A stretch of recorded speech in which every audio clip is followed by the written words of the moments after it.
Welcome back to the next breakthrough with Sean Campbell. Today we are looking at the intersection of bricks and bytes.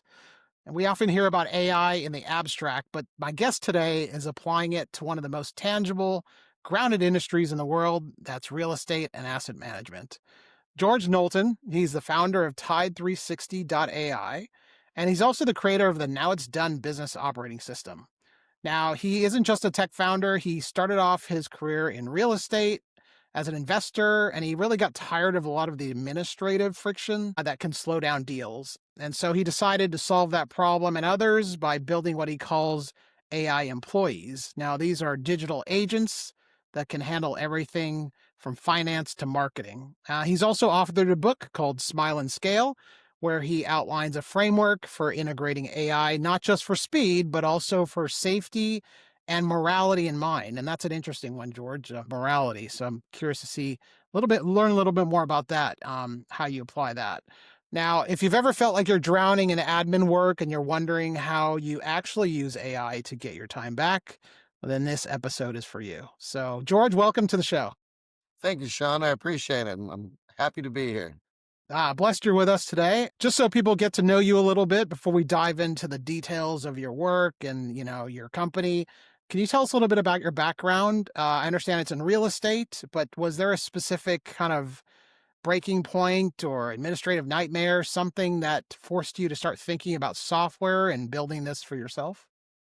Yeah, actually, as I was transitioning from being a longtime general contractor and transactional real estate professional into an asset manager, I realized that the amount of admin that goes into that and touch points of people and in keeping track of contacts, et cetera, there were so many places where people could drop the ball that I really needed to stop putting out fires and I needed to start getting stuff done. And that is what led to the Now It's Done business operating system. Interesting. And I was having a play around, a surf around your website. And I noticed there's something called the boardroom, which is quite interesting. How you're interacting with AI employees, kind of your advisors. Can you tell us a little bit more about that? Yeah, the boardroom is really the nut and shell of the business operating system. It is a boardroom vault that operates exactly like like a boardroom would in a regular corporation. I built it to interact so that I can interact with AI employees as their CEO at all in one spot. And I take the power of AI and the power of open AI and ChatGPT, and I brought it into a secure boardroom vault is what it is, and it is very exciting.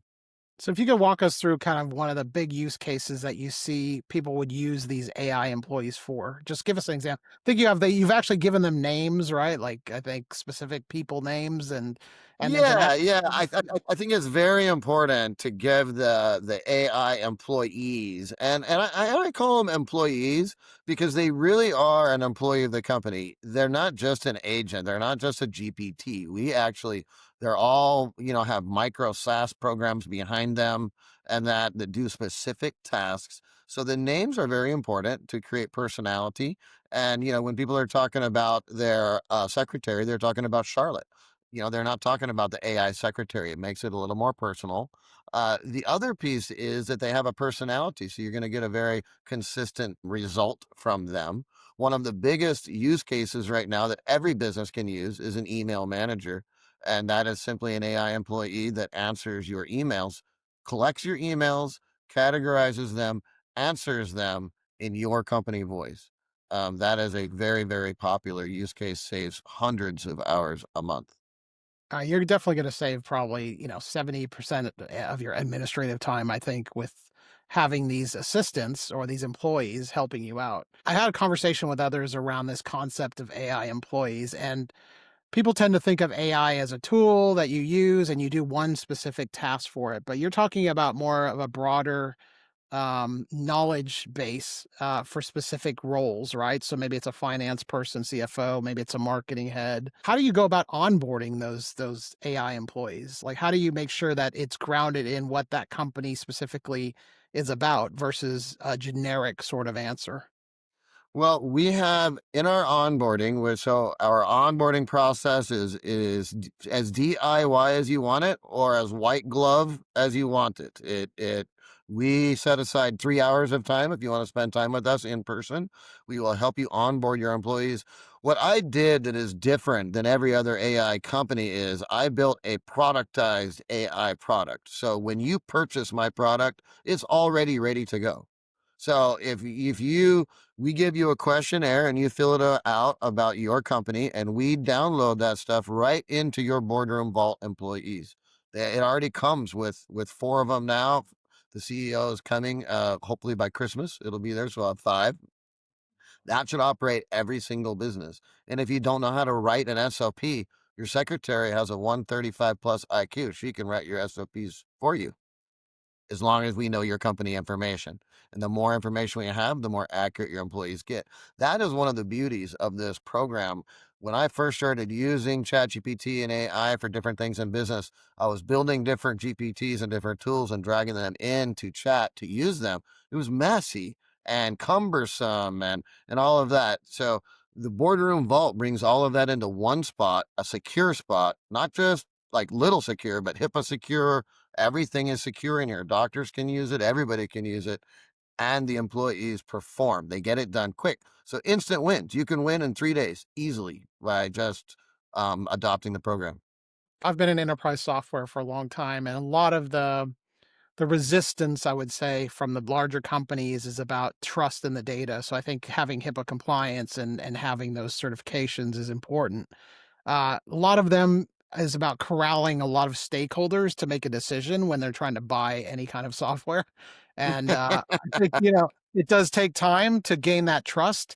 How do you, when you have somebody who comes to you and says, I'm kind of interested in this concept of AI employees, but what I'm worried about is how it's going to affect my current team. How do you help them to kind of adapt to that more kind of a mindset shift that there are certain roles potentially that are replaced? Like, how do you have that conversation? Because people are fearful right now about, what does this mean for people's jobs?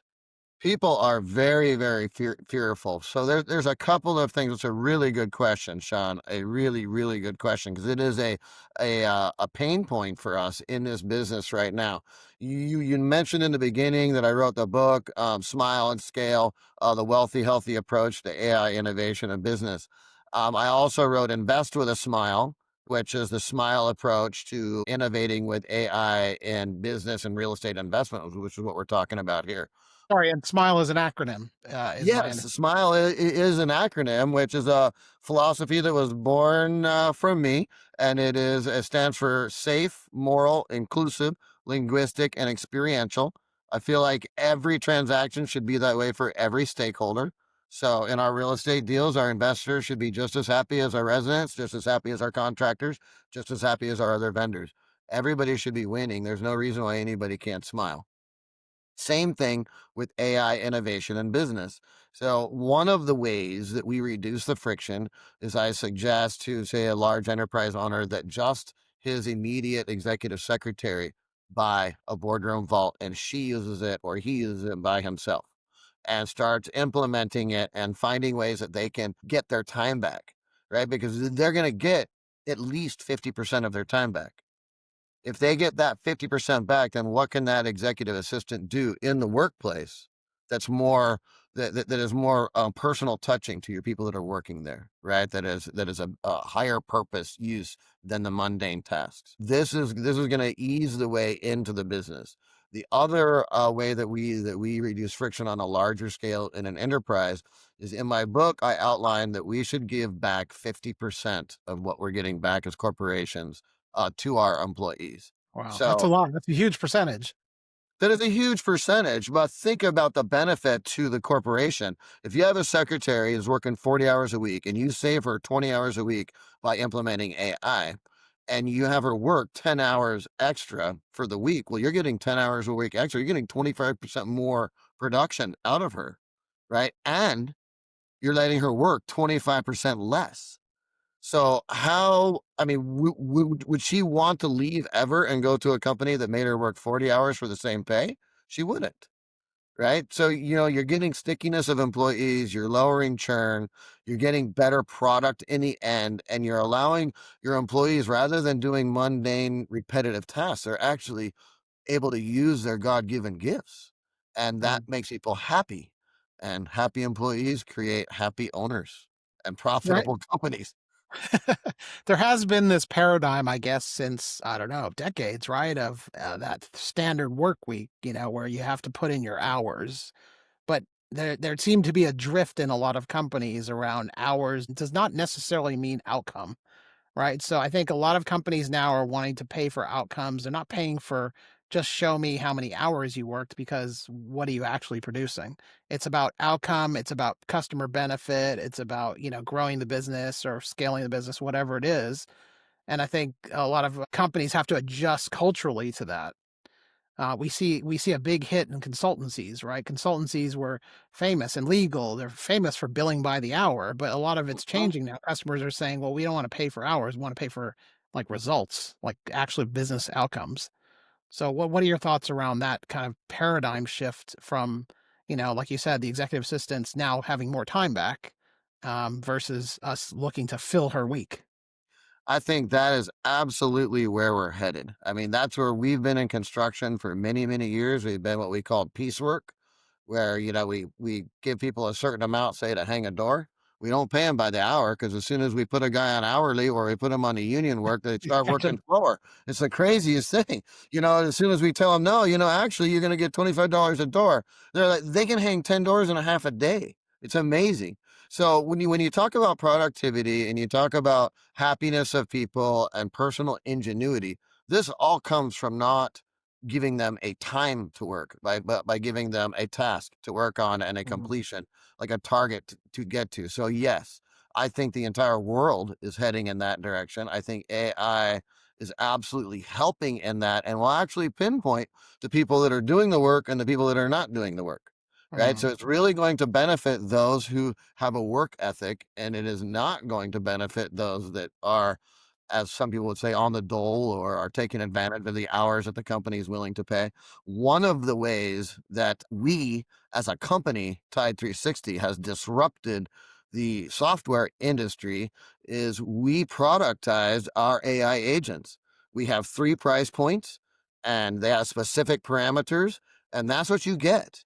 And right now, that is not what a lot of companies are doing. A lot of custom companies are charging outrageous amounts for agents or AI employees, just depending upon the knowledge level of the person purchasing, mhm. right? And to me, that's not ethical. It's not moral, right? And then the other piece is that they're saying, well, they don't know how long it's going to take because they don't really know what they're doing. So I can tell you that when I went and found my developers and when developers work for me, they work by the piece. They don't work just by blocks number of hours. No, you better get something done and tell me how many hours it's going to take. And Mhm. because I'm giving my clients that same benefit and that same affordability. Yeah, we're And seeing a lot of that in consulting where, customers coming to us and saying, we want a fixed price. We want to make sure that we know exactly what our spend's going to be. We can kind of predict what our return on investment's going to be. Yes, we want to be agile. We want to make adjustments to our requirements as we go through a project, but they do ask for more clarity versus just saying, well, we start you here and then we kind of don't really know how much the end result's going to be. But I think there also needs to be a mindset shift around because of the innovations happening so fast with AI. It's a little bit challenging to predict what the ultimate cost will be if the innovation's happening and you're taking advantage of things as you develop. I don't think it's a implement something one and done. I think it's an ongoing maintenance and ongoing learning and innovation that you build an established partnership with that company, right? So I'm sure your customers you're selling to is not a one time and then you never talk to them again after you sold them. It's not transactional. You actually try to build an ongoing relationship with them. yes, that's actually Tide 360 is another acronym for transformation through innovation, development, and excellence. And you don't get that overnight. You don't get that in 2 days. You get that through a relationship. And so we're not here to sell you an agent or an AI employee. We are here to build you a boardroom of AI employees that take care of the parts of your business that need to be taken care of by AI, and then advise you on the parts that should not be taken care of by AI, quite possibly. Right? This is a very, very important piece of innovating with AI. We have to limit the amount that it goes in, and we have to pick the right pieces. And it is all about relationship and ongoing. So on the back end, we're always innovating our agents and making them better, and we're testing them for flaws, and we're doing all that on the backside for all of our customers. That's part of what we do as clients.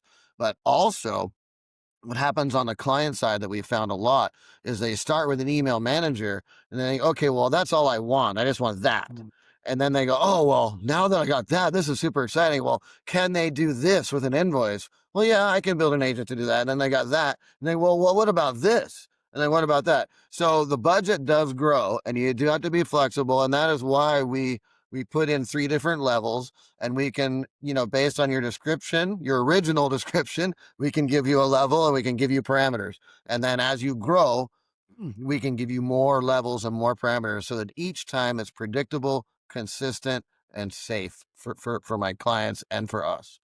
There's definitely a maturity that people go through, right? So they might start off not knowing anything about AI. Maybe they've used ChatGPT and that's about it, but they want to apply it to their business and they need a bit of a trusted advisor to help them. And that's kind of what we're doing. What I do, is help people to understand where to start.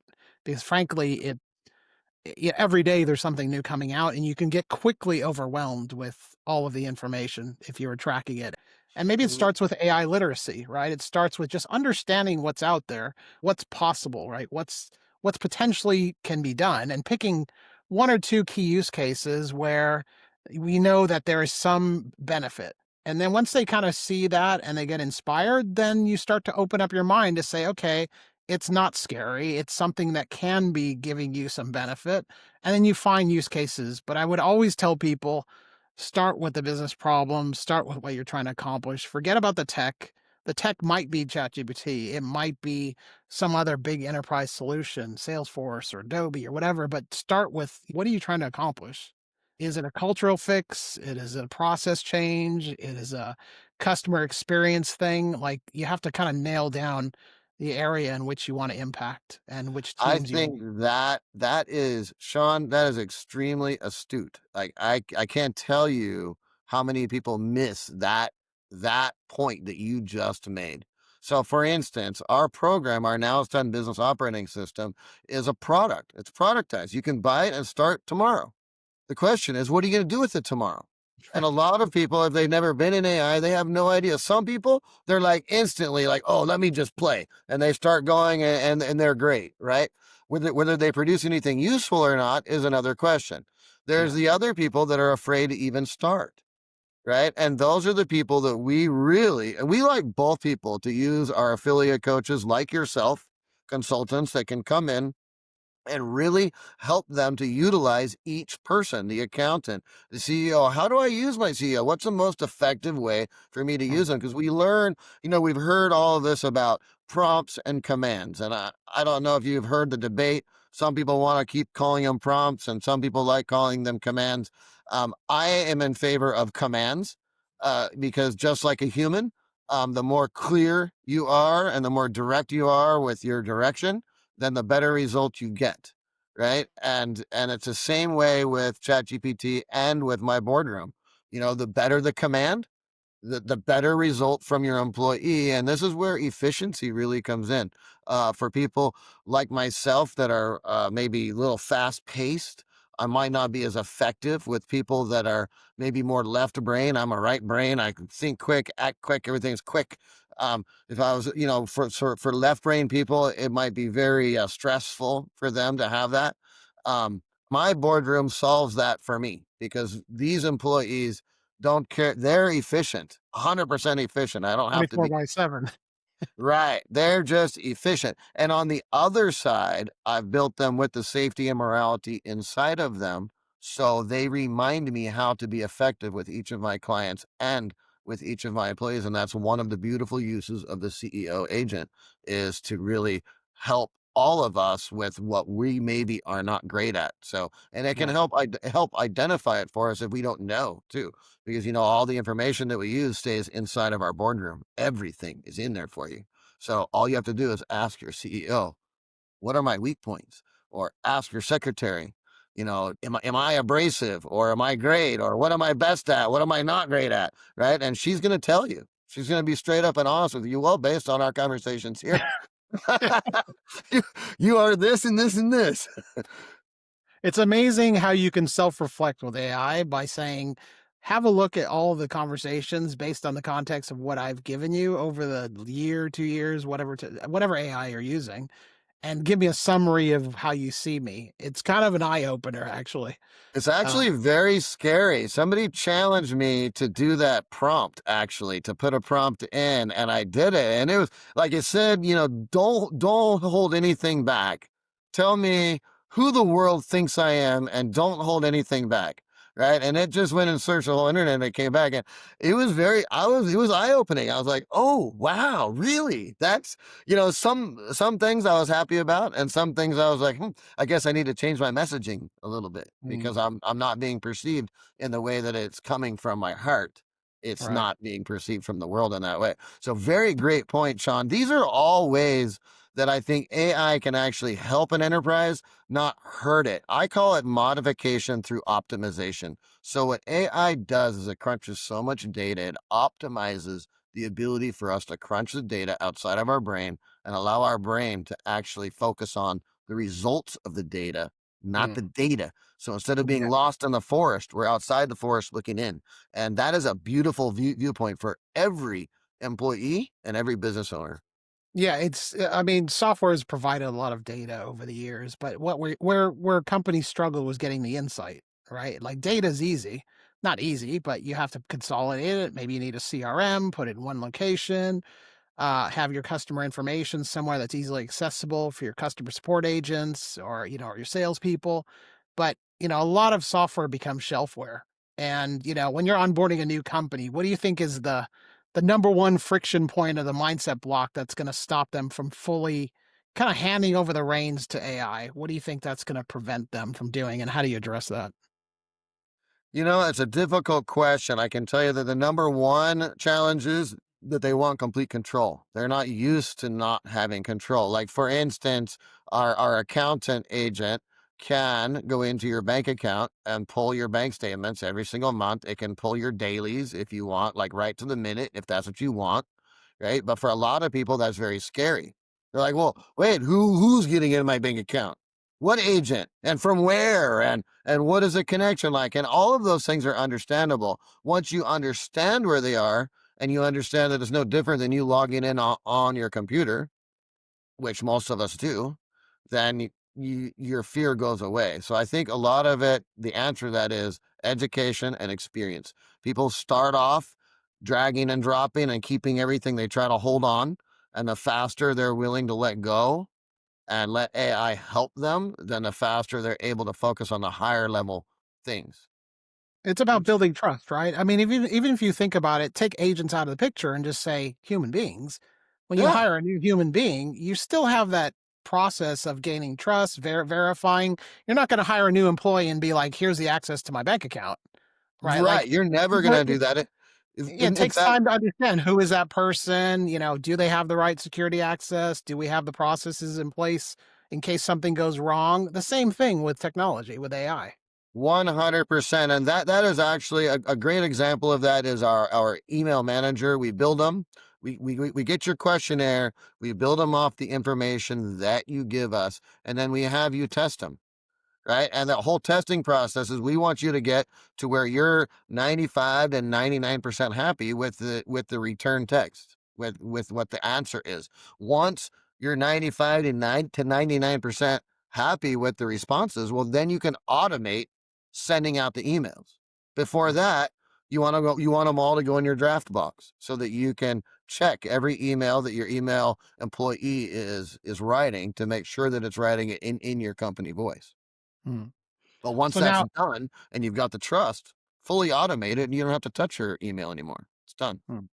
So now, as the founder of Tide360 .ai, and you work with a development team, like as business grows and you get to a certain size and scale, whether it's your own company or some of your customers, and dealing with a lot of these AI employees, how do you see the org chart changing for companies? Like, do you see like a head of AI operations, or something that's going to be as common as a CFO, or are you going to see just AI kind of dissolve into every role, or is there somebody needing to be orchestrating all of this stuff like a operational head?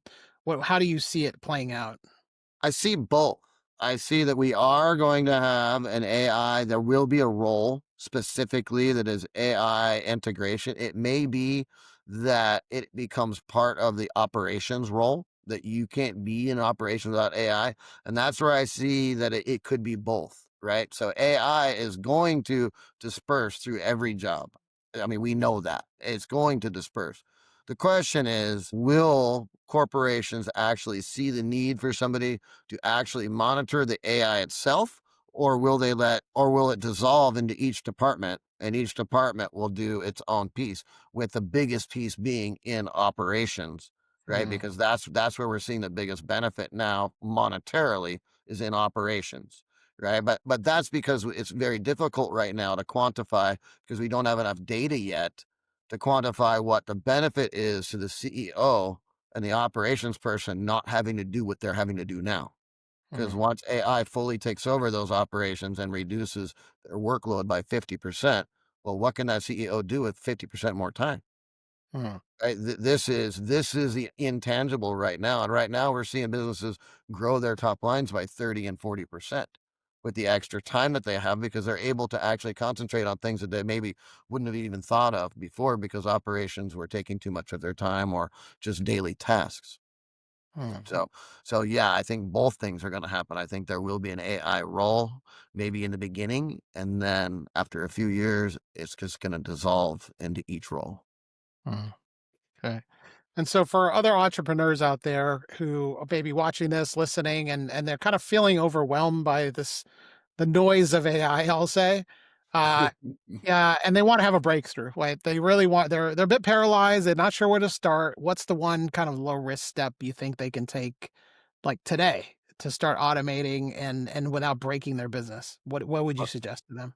Like today, a low risk thing that you can do is you can sign up for our platform is very low risk. It's like $300. I mean, it's super inexpensive and a great way to try to try. You can also do a chat GPT. It's like 200, doesn't have what we have, but it's similar. And that's a really good way to get started and to get started in AI and just start utilizing what's there. If you pay for like the $200 subscription, you're going to get a little more security. You can feel a little better about putting your information on there. It's not going to go out to the World Wide Web. Uh, but that's a good place to get started. Is just right there. In fact, an even better place would be Fireflies. I don't know if you've heard of Fireflies.ai, but it is a transcription for your meetings. Yeah, Um, yeah, I'm aware of it. I actually use something called Fathom.video. Very similar, transcribes all the meetings. You can chat with the actual transcript to pull out, insights from what you've discussed. It gives you a nice nice. summary. And there's other ones. There's Otter, there's Fireflies, there's lots Yes, of them out there. I think that would be as I talked through that, that would be the number one thing I would do first. Because I can Mm, tell you that I started there and a little bit before that in other ways, but that was the first way, the first piece of AI technology that I realized was going to completely change the way the world worked, right? Because with those transcripts, I was able to determine people's personalities, my mhm, personality, and I was able to actually have a neutral mediator that wasn't a human actually come in and take what might be tense situations and make them very smooth and easy. So to answer your question, big deep breath. Don't worry, AI is not that hard. You can do it and start with a meeting transcriber and just see how much that helps you with your interpersonal relations inside of your business. And you know what I found most beneficial, George, about that is that you can be in the moment, present in the moment during the meeting. You're not worried about being distracted. Oh, what did he say? Taking notes manually. You can just say, I don't need to worry about taking notes. I can just focus on the person in front of me. And I think that's the biggest benefit for that type It of is a big benefit. You can actually think about the task that they're talking about instead of writing it down. Trying to remember the task, writing it down can actually have a communication about the task. Much, much better information. as AI becomes commoditized across many different roles and use cases, I think that establishing that one-to-one trust, that relationship between people is never going away. I think that's something we all need to remember and focus on. And I love the idea of, you saying that there has to be morality within AI as well. I think it's a very, very important piece. There's a few cases right now that are in the courts where ChatGPT actually encouraged self harm. So, and that's taking things to a whole nother level. That's not being, like a consoler, but actually turning and being a deviant.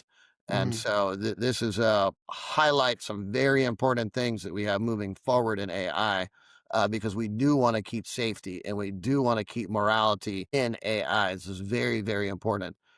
So that would be my only caution to everybody is take a deep breath. Enjoy AI. It's going to do wonders for you, but be safe and be moral with it. Otherwise, it could bite you.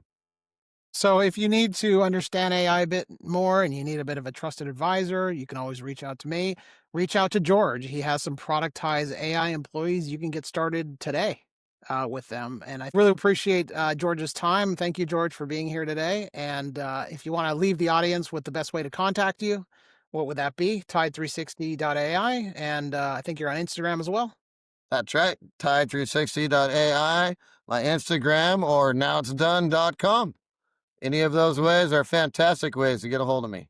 So thank you very much, Sean, for having me. I've really enjoyed this conversation, and I look forward to hearing some results of the customers that you consult that come through our program and how it changed their business.